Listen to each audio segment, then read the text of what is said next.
Hi friends, അപ്പോൾ എൻ്റെ pregnancy ടൈമിലുള്ള glucose test നടത്താൻ വേണ്ടിയിട്ട് വന്നത്.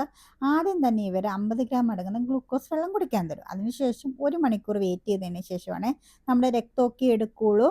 അപ്പോഴേക്കും മനു വന്നു കേട്ടോ. നേരത്തെ അവനാണെങ്കിൽ വണ്ടി പാർക്ക് ചെയ്യാൻ സ്ഥലം കിട്ടാത്തത് കൊണ്ട് എന്നെ ഇറക്കി വിടുവാണ് ചെയ്തത്. കാരണം എനിക്ക് അപ്പോയിൻമെൻറ്റ് 8 മണിക്കായിരുന്നു കേട്ടോ. അങ്ങനെ കുറേ സമയമുണ്ടല്ലോ നമുക്ക് ഹോസ്പിറ്റലിൽ. കുറേ വർത്താനമൊക്കെ പറഞ്ഞ് കുറച്ചടിയൊക്കെ കൂടി ഞങ്ങൾ അവിടെ ഇരുന്നു. അപ്പോഴേക്കും 1 മണിക്കൂറായിട്ടോ. അങ്ങനെ പുള്ളിക്കാരി എന്നെ വിളിക്കുകയൊക്കെ ചെയ്തു. ഫസ്റ്റത്തെ കൈ ഞരമ്പ് കിട്ടാത്തതുകൊണ്ട് അടുത്ത കയ്യിലുള്ള ഞരമ്പിൽ കുത്തി രക്തമൊക്കെ എടുത്തു കേട്ടോ. ഈ 3-4 സിറിഞ്ച് രക്തം എന്തിനാണ് എടുക്കുന്നതെന്ന് എനിക്കറിയത്തില്ല. ഈ പ്രഗ്നൻറ്റ് ടൈമിൽ നമുക്ക് ഷുഗർ ഉണ്ടോയെന്ന് അറിയാൻ വേണ്ടിയാട്ടോ ഈ ഒരു ടെസ്റ്റൊക്കെ നടത്തുന്നത്. പിന്നെ ഇതിൻ്റെ റിസൾട്ട് നമുക്ക് അടുത്ത ദിവസം മട്രോണേനെ കാണാനുള്ള ഒരു അപ്പോയിൻമെൻ്റ് ഉണ്ട്. അന്നാട്ടോ പറയുള്ളൂ.